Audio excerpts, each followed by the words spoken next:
बिस्मिल्लाहिर्रहमानिर्रहीम।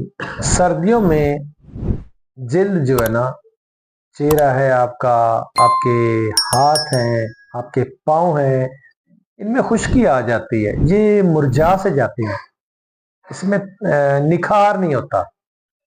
तो आपने क्या लेना है, सिर्फ आपने रोगने बादाम, रोगने कद्दू, आपने ये इस्तेमाल करना है खाने में।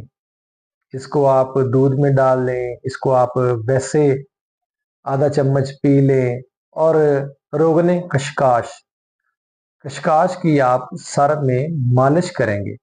इसका फायदा ये होगा कि आपको खुश्की की वजह से नींद नहीं आती या कोई परेशानी होती है उसकी वजह से नींद नहीं आती, और जब ये आप मालिश करेंगे इंशाल्लाह 10-15 मिनट के अंदर अंदर आपको नींद आ जाएगी।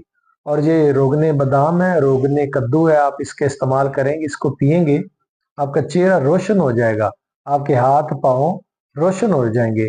जज़ाकल्लाह, अस्सलाम वालेकुम।